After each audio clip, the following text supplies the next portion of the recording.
Swayam Prabha. Digital India. Educated India.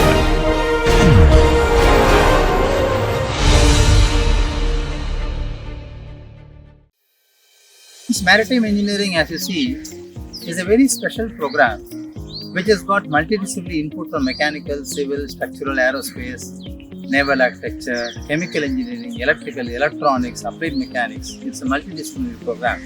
You will find this program is completely different, dedicated to industrial training and thorough capacity building on the new trade of maritime sector.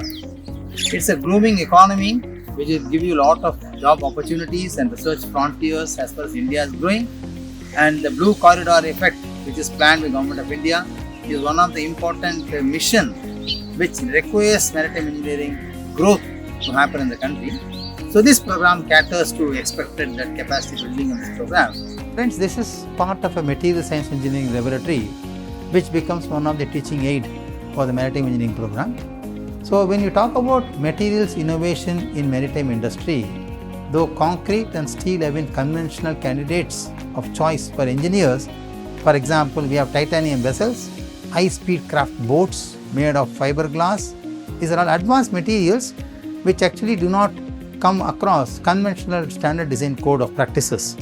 We conduct box furnace test, tube furnace test, vacuum arc melting, induction melting, vacuum induction melting, vacuum sealing unit, which are all present in this laboratory is a small segment of material science laboratory. Friends, a typical furnace where the operating temperature for testing specimen can go as high as 12 degrees Celsius. Generally at room temperatures and ambient condition, the mechanical properties will not alter much. As you see in the course lectures, you will notice that strength of the material get degraded when the temperature rises beyond 600. Therefore, when you talk about fire resistant design, you must also choose an alloying element such a manner that the strength doesn't degrade beyond 600 degrees Celsius at all. Welcome to the ambience of IIT Gandhinagar Lecture Theatre. This is one of the interesting classrooms where the maritime engineering classes will be conducted. We have got state-of-the-art projection facility and good audio-visual recording systems. Once the lecture is over, you see the system here. We can generate the PDF files of the lecture directly and you can email the PDF files directly to your email IDs. So it's a state-of-the-art facility we have in IIT Gandhinagar where the lectures are lifetime recorded and shared with the students immediately. This is the IIT Gandhinagar library. This has got all collections of books which are referred as the standard textbooks and references for the course and the program. It also has lot of online editions of design code of practices and reference materials and e-collections of various video lectures of international courses and programs related to maritime engineering. We will be taking you around to the advanced material manufacturing units. So you will have state-of-the-art facilities available at IIT Gandhinagar. So welcome to the program to join MTech and PhD at IIT Gandhinagar Maritime Engineering. So please try to enjoy and take the advantage of this to the maximum. Welcome to the program and welcome to IIT Gandhinagar.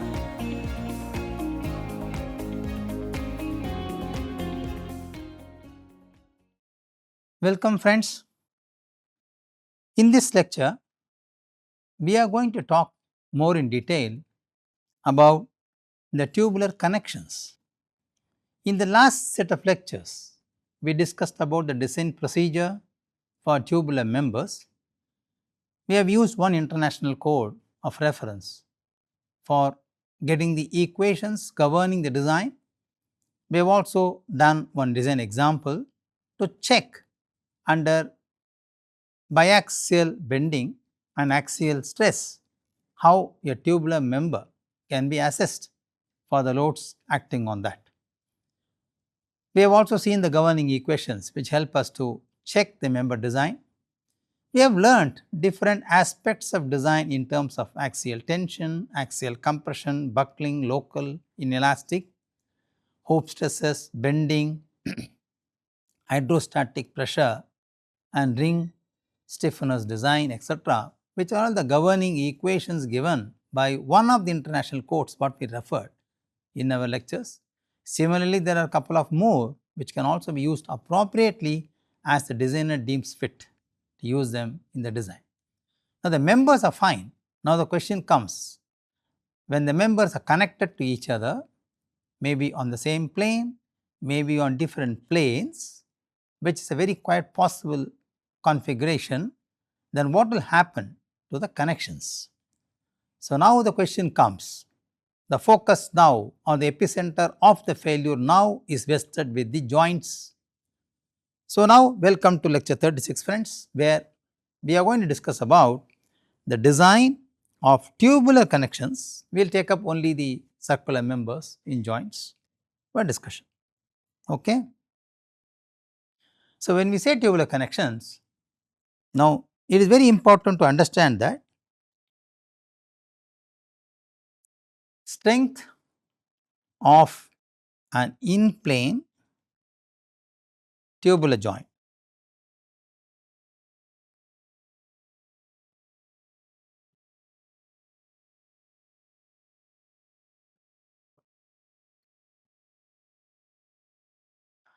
needs to be assessed for its fitness.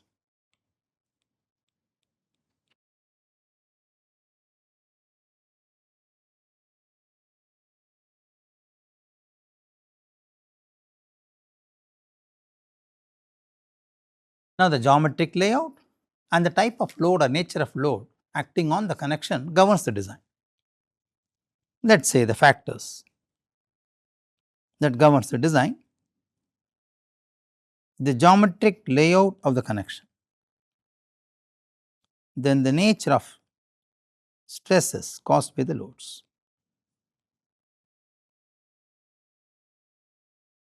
So, these govern the design. Friends, let us try to understand one more term where we say a characteristic strength of a joint. I am using a probabilistic term now. I think we discussed this in the last set of lectures. The characteristic strength which associated with the partial safety factors for material and loads. When we spoke about capacity and demand in the previous lectures, when we talk about the LRFD method, we talked about the probabilistic design rules. There we touched upon the characteristic terminology. The characteristic strength of a joint is essentially a lower bound estimate. Okay.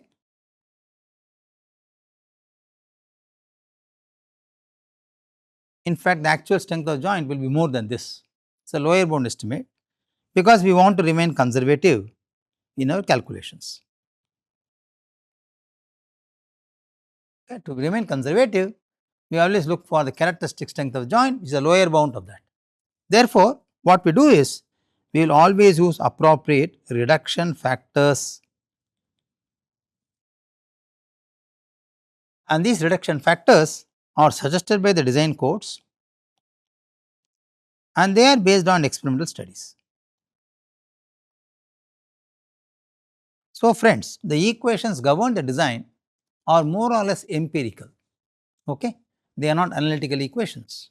They are based upon certain factors which are derived based on experimental studies conducted on these joints on 1:1 scale. Okay? For example, if we talk about a cord connected to a brace,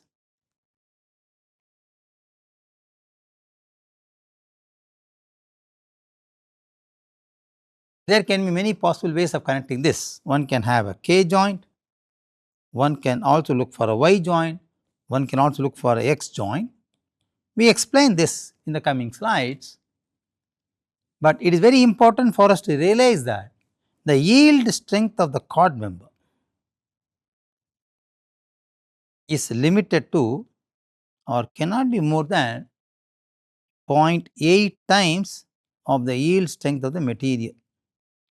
So, here we use a safety factor. Okay? Whereas, this is also limited to 500 megapascal. There is an upper limit on this number also. You may use steel of a different very high yield strength. We have already seen in materials part, yield strength can be as high as 1200 yield strength. Okay? So, but we do not allow that kind of yield strength in design. For cord members, we limit it to 500 megapascal. It is because of uncertainties, because of various practical fabrication issues, depending upon the observations made by experts during experiments conducted on their laboratory under test conditions, these recommendations are made by international courts. One of the important limitation why we do this, let me ask a question, okay?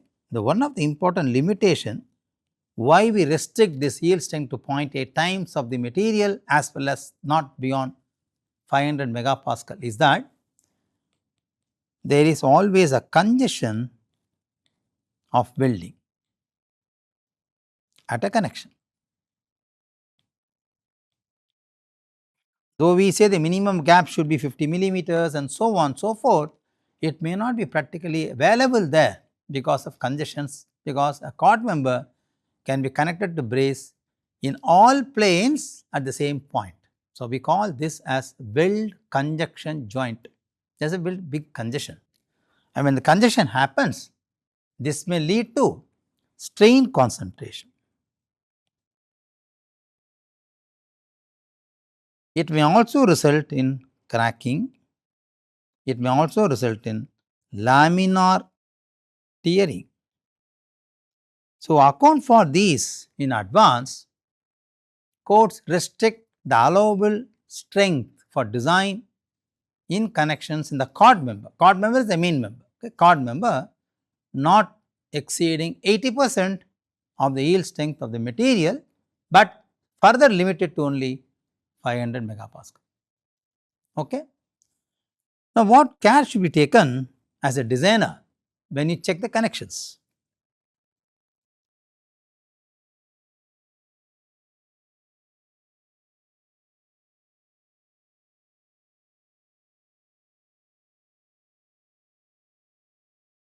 Okay, let us ask this question. As a designer, in assessing the joint strength,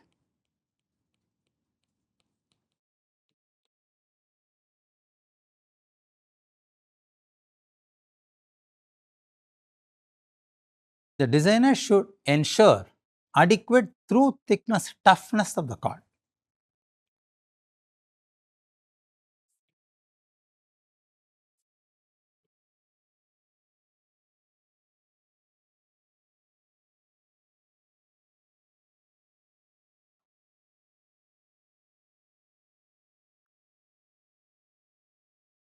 This is a very important aspect. Sometimes because of material non-homogeneity, because of construction fabrication difficulties, the true thickness of the cord may not be there at the connection point. At the connection point, the cord thickness may get reduced.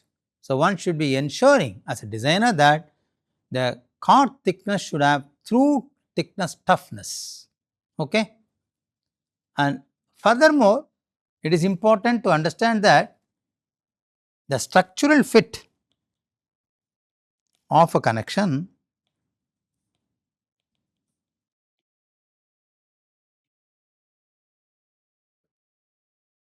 the structural the structural fitness of the connection should be assessed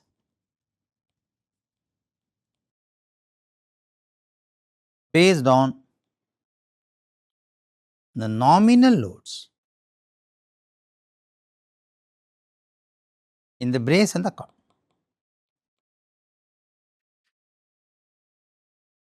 Okay? You should not enhance the loads and then check the connection. It should be based on nominal loads. So, what do you mean by nominal loads? It is important to note that the strength of the joint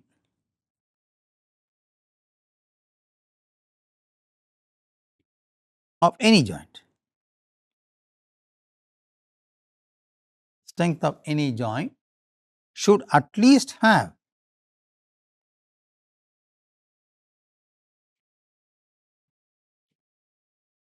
50% of that of the member. We all know the joints are the weakest portion in a given system because members are checked for failure in different modes, whereas joints can fail at different instances. So, joints are the weakest segments, we all know that. So, one should ensure that the joint should at least possess 50% of strength of that member. Okay. The effective strength, to calculate this,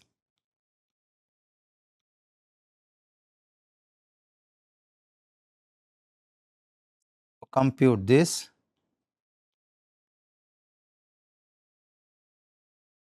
is the buckling load capacity.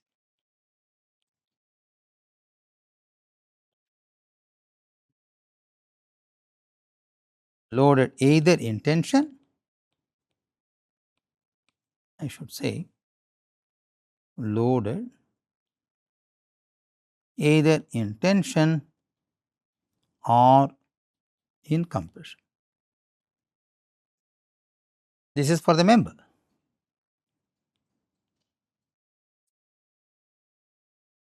Now, there are few basic properties which are useful in assessing the strength of the joint. Let us see what are those properties.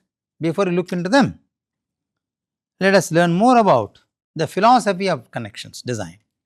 Cross sections of one or more tubes serving as braces can be connected to any cord. The connection is usually done by fusion welding. Fusion welding ensures complete penetration of weld. Okay, that is why we use fusion welding. So, connection between the brace and the cord is fully penetrated and we call this as fusion welding. Cord members at the connection may have special materials as well. At the connection a cord, for example, I have a cord member and I am going to connect a brace to this, I am going to connect another brace to this. So, at this segment of the cord member, I can have a special material coupling also,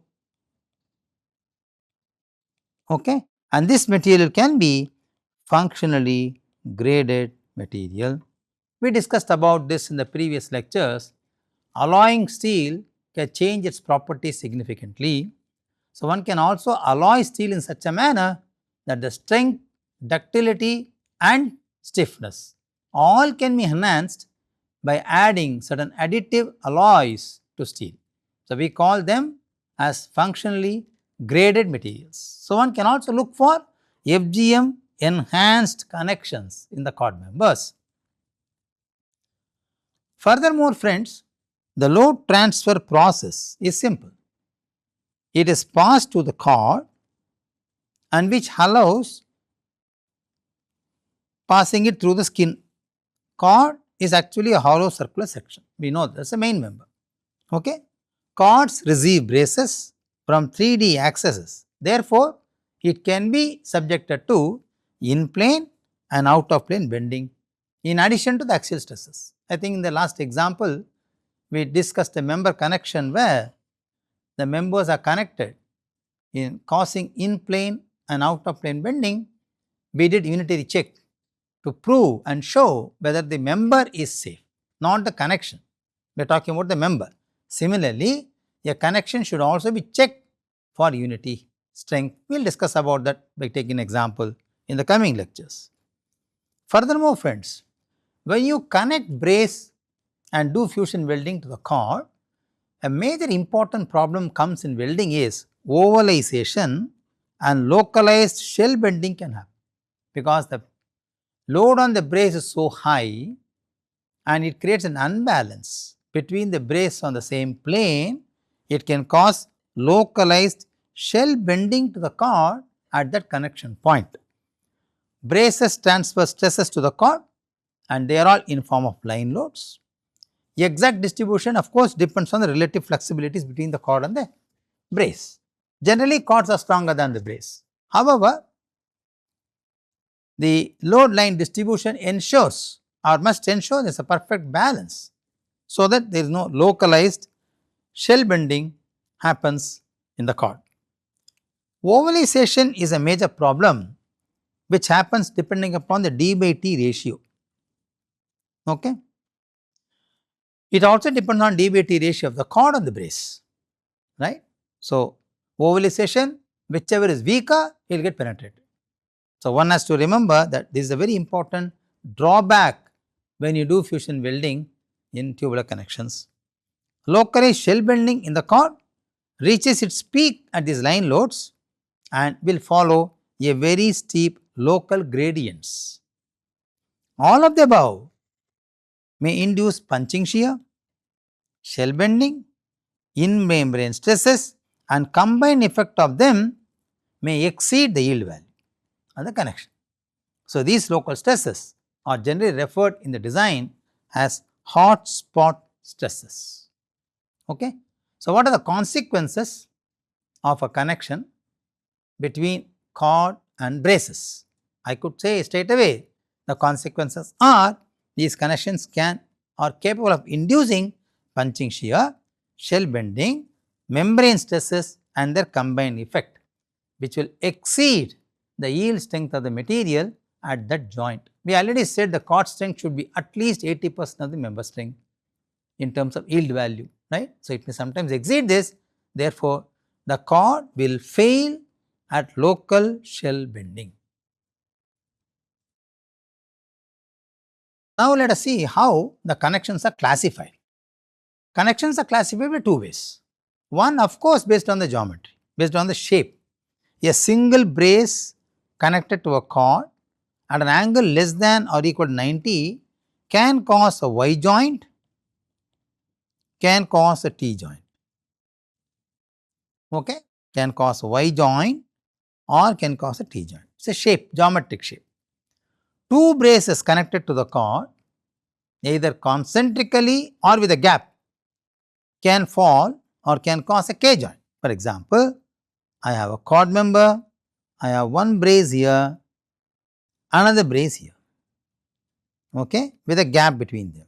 So, this can assign to be a K joint.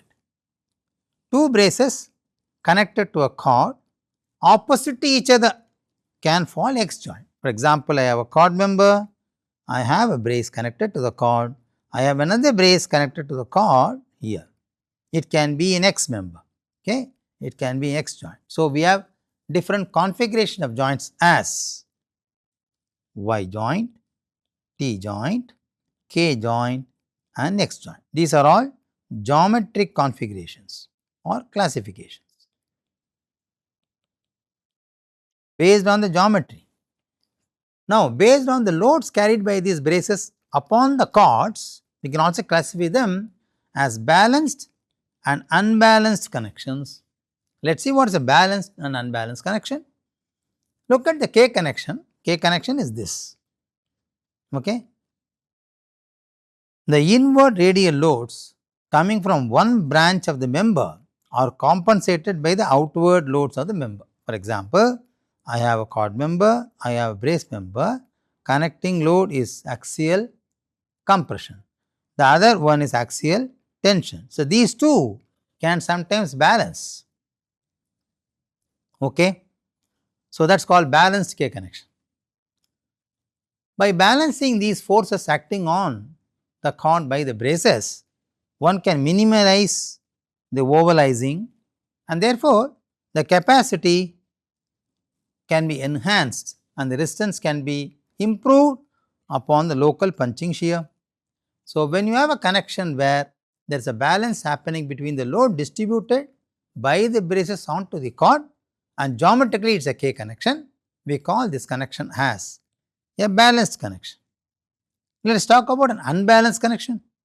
There is a possibility that the radial load coming from the single branch of the member is reacted by beam shear in the main member or the cord. This will cause ovalization and it will actually reduce the capacity of the connection. So, we call this as unbalanced connection. This can happen in Y and T connections. When we talk about X connections where members are connected to two different sides of the cord, maybe in the same plane, maybe on different planes, but there is an angle limitation to it. We will talk about that. For a cross connection or X connection, the load from one branch is reacted with the opposite branch. That is obvious, right? The resulting double dose of ovalization happens on the cord member. That is more serious because the cord member is now punctured at two surfaces. Look at this connection. Okay. So, there is a punching. Okay, let me draw it again. I have a chord member, I have a brace, okay. I have punching here, I have punching here, okay. Ovalization can take place at two places. So, the double dose can cause serious ovalization of the chord member, and of course, it causes more local stresses. Therefore, the load on the chord may induce now additional stresses depending upon whether this is a compressive force or a tensile force. Okay? So, as we said in the beginning, classification of joints come from three sources. One, of course, the geometric shape of the connection. Two, the axial forces being transferred by the secondary member to the primary member. Thirdly, is it in plane or out of plane? So, we have to be very careful about dealing with the connections design which is more sensitive or more prone to failure compared to the members. Now, let us look at what design methodology the courts adopt. When you have got multiplanar joints, for example, the braces are connected to the chord member from different. For example, let us say I have a chord member on my hand, it's a vertical member. I can connect one member on one side of the chord on the plane this way. I can take one more member connected to this side of the chord which is on a different plane. Okay? So, the chord being circular in cross section and shape being cylindrical, I can connect braces to any surface of the skin of this chord, right. So, I can have a multiplanar joint with braces coming into the chord from all directions. Okay. So, ideally speaking, the design methodology simplifies them into planar connections and then do it the design. So, there is an idealization done by saying if the angle of inclination of the brace member with respect to the plane of the chord member is less than certain amount, I can treat this as in plane connection or out of plane connection, vice versa.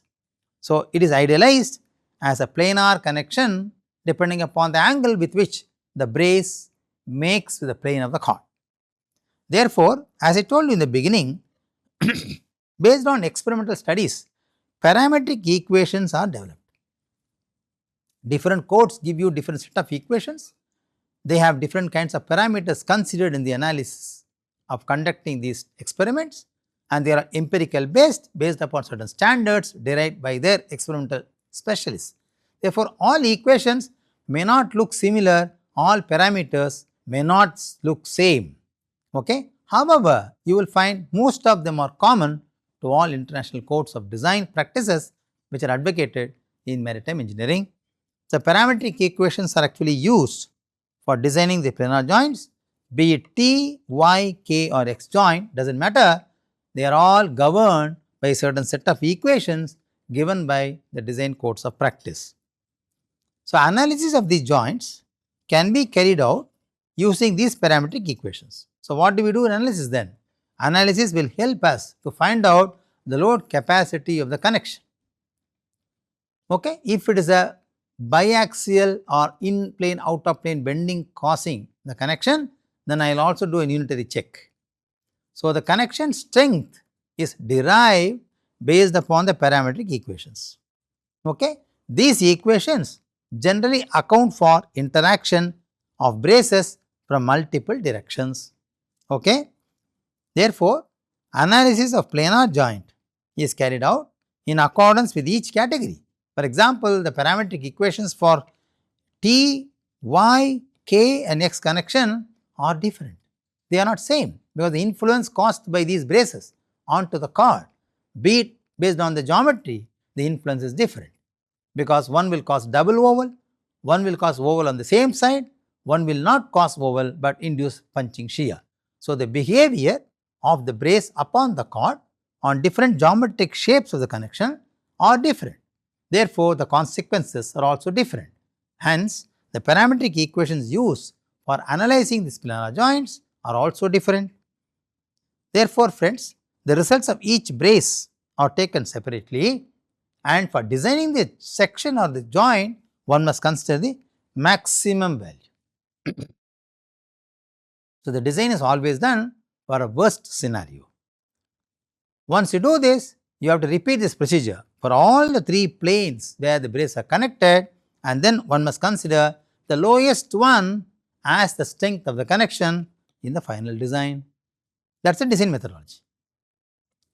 Okay, I hope it is clear. Once we design it, let us see what is the failure criteria. How do we assess the failure? Capacity of the tubular connection based on different failure criteria. 1. It can reach the elastic limit of the material. Elastic limit is slightly above on a stress strain curve, is slightly above the yield point. Okay. We consider only the strength of yield till here, elastic limit can go here. Okay. We ensure that the steel still remains elastic till the point of stress considered in the design. Sometimes what happens, this yield value what you have accounted in the design may be exceeded. So, it can sometimes even reach the elastic limit of the material, and that can cause failure. Sometimes the material can also reach the yield strength. Already we said, probably you have noted that the strength of the chord members, which are the primary members, are considered to be approximately 80% of the yield strength of the parent material of the member, correct? So, we only take 80%, 20% we leave it as a reserve. Sometimes what happens, this reserve is overeaten, it can even reach the material strength, that is yield strength itself. So, that can also cause failure. Especially when you talk about tension joints, the first cracking happens at the connection, will start propagating, will start weakening the section, because tension will try to pull the joint. Pulling means the crack will get opened. Okay? So, that will also cause a failure. Lastly, the strength of the joint should definitely be more than the load coming on the joint, that is capacity versus demand. The maximum load of the joint sometimes may not be able to sustain the compressive force coming on the joint. Okay? Therefore, it can cause gross deformation in the connection, which we call as local shield buckling or ovalization. Okay? So, failure criteria and what are the different failure modes. The system can fail at connections. Let us take an example that the tubular connection is subjected to axial load and bending. The different failure modes are: 1. The cord can collapse. Okay, the cord can collapse. Secondly, cord can have a local failure because of ovalization or punching shear. There can be a progressive weld failure, because we are talking about fusion welding. There is a possibility that the weld will punch through the skin of the cord, can cause progressive weld failure. And lastly, there can be material problems, inhomogeneity, improper alloying of the material, improper fabrication, there can be material problems. Okay? These are different failure modes of a connection. Having said this, when we talk about failure modes, then we will take our understanding what we call as a general collapse. General collapse of a connection refers to gross flattening or distortion of the larger part of the cord. If the cord distorts or flattens up at a specific joint, we call that as general collapse. Sometimes when the cords and braces are intersecting, at intersection there can be a punching shear causing also a general bending of the cord wall. There can also be a general collapse. However, one can also look for local collapse of the cord. In the vicinity of the brace member, there can be a plastic failure on the cord surface along the load line of transfer. The punching shear can exceed the material strength at the cord connection, that can cause a local failure. So, there are different methods by which you can look at the failure modes and the failure perspective as well. Okay? Now, let us take up a simple understanding of a tubular joint and try to understand what are those parameters which are used in the empirical equations to analyze a connection of any geometry. Let us look at this figure, friends, on the screen. The empirical equation is based on certain parameters which we must learn. Let us see what are these parameters. If I have, okay, this is the cord member and these are all the braces, okay, As an observation, one can see the chord member diameter is larger than the brace diameter. Okay. So, the chord diameter is capital D and brace diameter is small d. Okay. And chord thickness is capital T and brace thickness is small t. So, small t refers to smaller in size, capital T refers to larger in size. Okay. So, chord members are thicker compared to the brace members. Okay. So, therefore, this is capital D, this is capital T, whereas this is small d and this is small t. I think that is understood. Capital D, small d, capital T, small t. Then let us talk about when two braces are connected on the same plane of the chord, then we need to maintain a gap. Otherwise, this will cause weld congestion, number 1. Number 2, look at the load lines. The load lines must intersect at the CG possibly of the chord to have effective distribution. So, you need to maintain a basic gap between them. You cannot have a connection like this, okay, because they will intersect here itself. You understand? So, there has got to be the load line transfer which will come and intersect more or less the CG of the chord member. So, to ensure this, you have to maintain a gap. The gap is identified as G and the minimum gap required is 50 millimeters, friends. Okay? Then of course, we try to find out an angle where the brace makes for the chord. So, measure the angle from the chord towards the base, okay, from the chord towards the brace. It is not measured this way. You may say the angle is always measured in any direction. How does it matter? Yes, it matters. From the chord towards the brace is theta. So, once these parameters are understood, then we have got certain dimensionless values which are now going to govern the empirical equations. Let us see what are they. One is called diameter ratio, okay, d by d, beta, and you will expect that beta will be always less than 1, right, because small d is greater than capital D. So, small d is always lesser than capital D. So, the range at which beta can be operated varies from 0.2 to 1.0. Okay.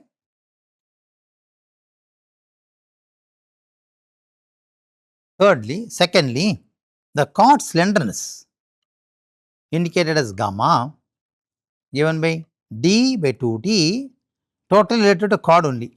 So, capital D is the diameter of the chord, capital T is the thickness of the chord. So, d by 2t is chord thickness, is expected to be in the permissible value between 10 to 50. Friends, these are all very important because the empirical equations developed by the code are all restricted to these data only. Okay. So, you cannot afford to have a connection which crosses the data. However, you will notice that this data range is widely covering all possible combinations of brace and chord connections which is applicable in reality. The third data, the parameter, is wall thickness ratio tau. Okay. Of course, this is ratio between the brace thickness to the wall thickness. Okay. Then comes the question of value of theta. The value of theta, the angle between the brace measured from the chord direction, is varied from 30 degrees to 90 degrees. The brace cannot be too horizontal to the chord, okay, cannot be less than 30 degrees. It cannot be close vertical to the chord. If it becomes vertical, it becomes a T joint, right? It becomes a T joint. So, the value varies from 30 to 90 degrees. You cannot have a flattened brace, you cannot have a brace like this. Okay. Can you tell me why? Very interesting question. Let us see whether you are able to answer this. If we have a chord,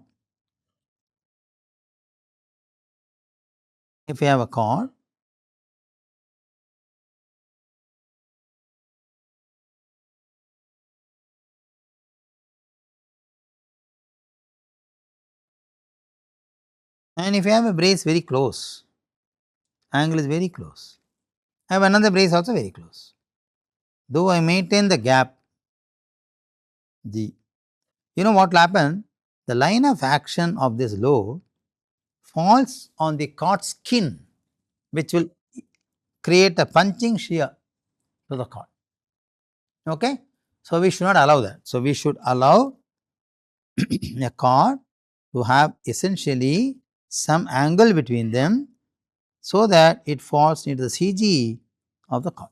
So, this angle permissible minimum is 30, of course, maximum is 90. Okay? Now, friends, strength of the joint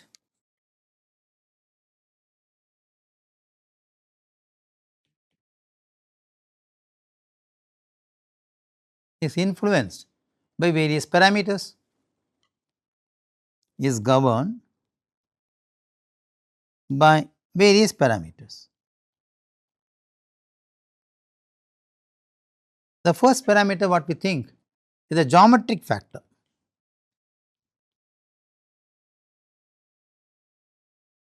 which is referred to as Q beta. The second parameter is the gap factor, which is referred to as Qg. You know, beta actually is the ratio between d by d. Okay, please note that. And this is G. So, Qg. The third one is it also depends on the nature of the load transmitted.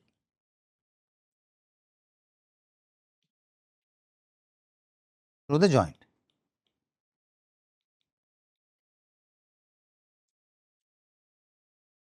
Okay. Let us see some equations which will help us to do this. Let us say what is QB? Q beta. Q beta is given by 0.3 divided by beta minus 1 point, okay, beta minus, sorry, beta times of 1 minus 0.833 beta.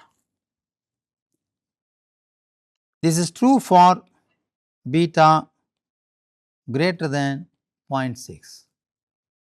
For other values, Q beta is taken as unity. Okay? That is the first factor, which is called geometric factor.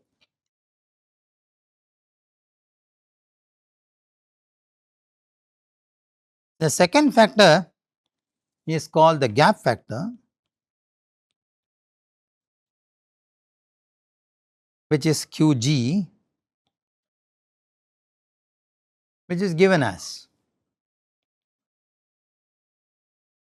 1 plus 0.2 times of 1 minus 2.8 G by D, the whole cube.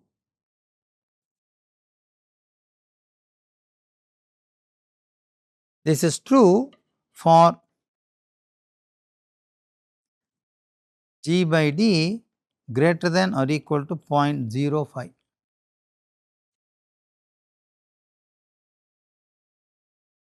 Okay? Otherwise, is greater than 1.0.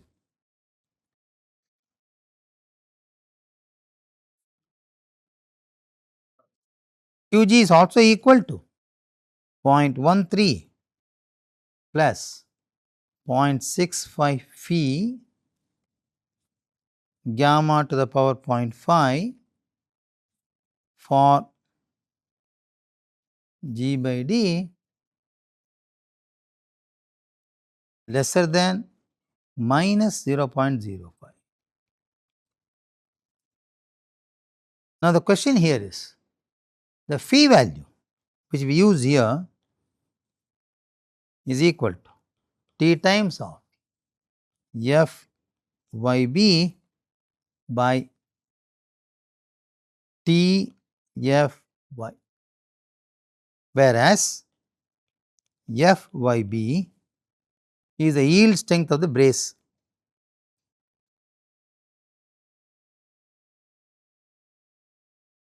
One can use different materials for yield. Approximately this is 0.8 times of the tensile strength.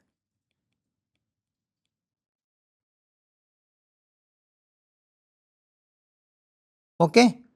Now we have seen the G by D value varying from 0.05, let me do it very clear here, there is a dot missing here, 0.05, okay, 0.0, let me rub it and write, greater than or equal to 0.05, okay. So we have now seen a range of G by D from here to here, right. For other values,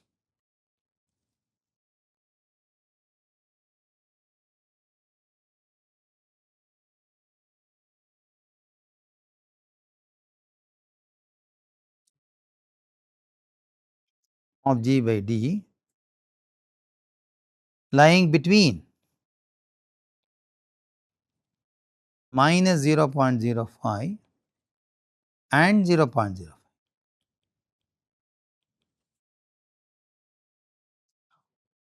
One can use linear interpolation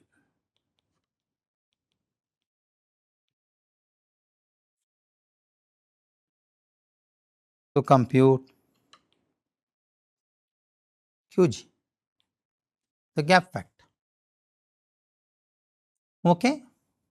Now let us say what is the strength factor for QU. One may notice in all these equations there are many parameters which are playing a role, therefore they are all empirical in nature. So one has to be very careful about the limits between which they are valid and about the ranges within which they are valid. So they are very important. Now let us talk about the strength factor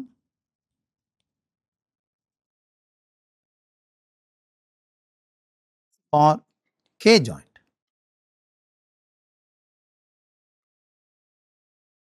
The strength factor for K joint is given by QU. Okay. Now QU under axial tension and compression is given by the following relation. QU is equal to 16 plus 1.2 gamma beta raised to the power 1.2 QG already we computed, but cannot be more than 40 times of beta 1.2 QG. Friends, these equations are taken as a reference from the Design International codes.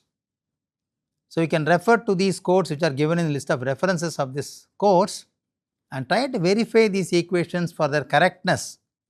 Though I am trying to do my best to write them correctly during the lecture, but because of oversight, you please verify them with the original code of reference and correct them. If you find anything different, please let us know.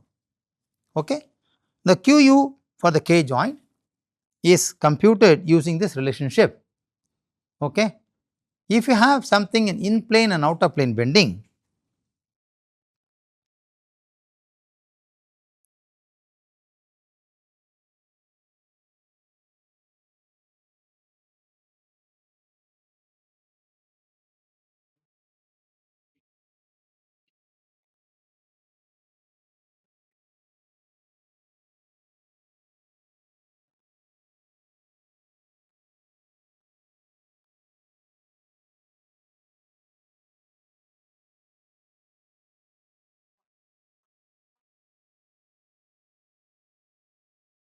then we can say QU is given by the following equation. Let us say this is in plane bending is given by 0.5 plus 0.7 gamma raise beta 1.2 Qu of the K joint for out of plane bending is given by 2.5 plus 4.5 plus 0.2 gamma of beta 2.6. This for the K joint. Okay.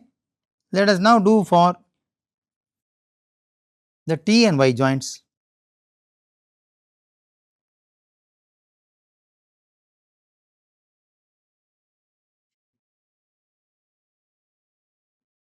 Under axial tension,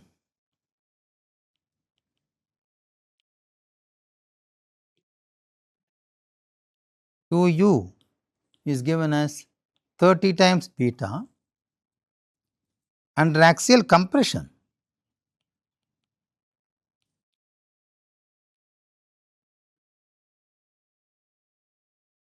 Qu is given as 2.8 plus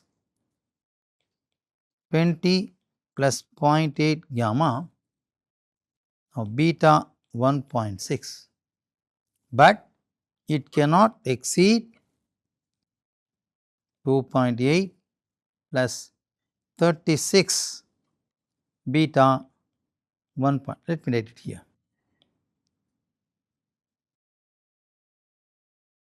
But cannot exceed 2.8 plus 36 beta power 1.6. That is the limit. Okay. This is for the axial tension and compression for both T and Y joints. When they are subjected to in plane and out of plane bending,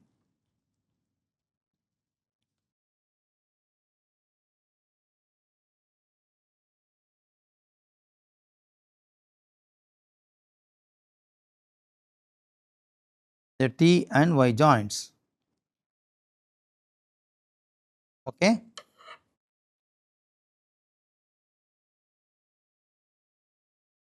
their strength is same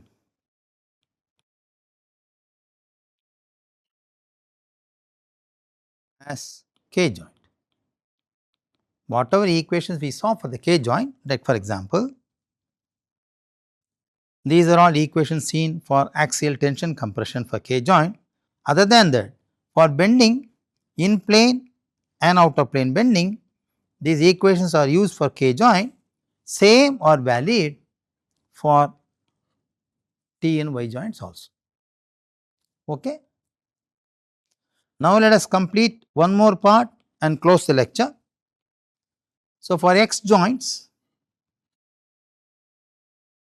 because we have got different geometric configurations, we would like to complete them in one go. So, under axial tension,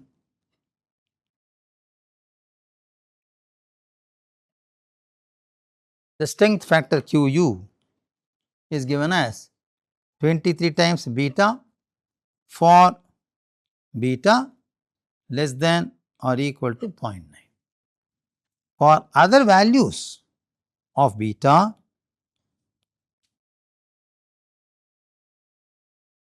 Qu is given as 17 gamma minus 220. This is for axial tension. Under axial compression,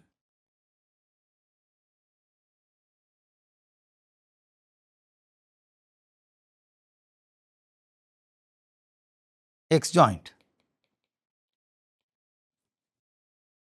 Qu is given by 2.8 plus 12 plus 0.1 gamma beta multiplied by Q beta. Okay, already we know Q beta.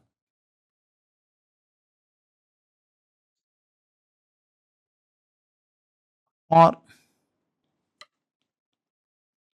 in plane bending and out of plane bending, the strength of X joint is same as K joint. So, no difference in behavior. Okay. Let us also have one more issue related to the chord factor before we look into the interaction diagram and do a design example. Okay. So, friends, we will close this lecture here for a minute. So, let us write down the summary. In this lecture number 36, we learned how connections are important, what is a chord and what is a brace, which is the main member, which is secondary member, what are the geometric parameters which govern the design, how the joints are classified based on the geometry, based on the unbalanced and balanced forces acting on that. Then we learned that the strength of the joints are actually derived based on experimental studies. So, different codes consider parameters governing them and they give governing equations. So, we started finding out the strength factor for K joint, Y joint, T joint and X joint for axial tension, axial compression, in plane bending and out of plane bending. Okay? We learnt it. So, I would again request you to verify these equations for their correctness from the original code of reference, which is cited in the reference of this particular course, which is API RP 2A. Please verify to the latest revision of this code and check the correctness of these equations and also help us if there are any updates in these corrections which is not mentioned in the lecture. Hope you have followed this. We will again discuss further more on the connections. Thank you very much. Namaste.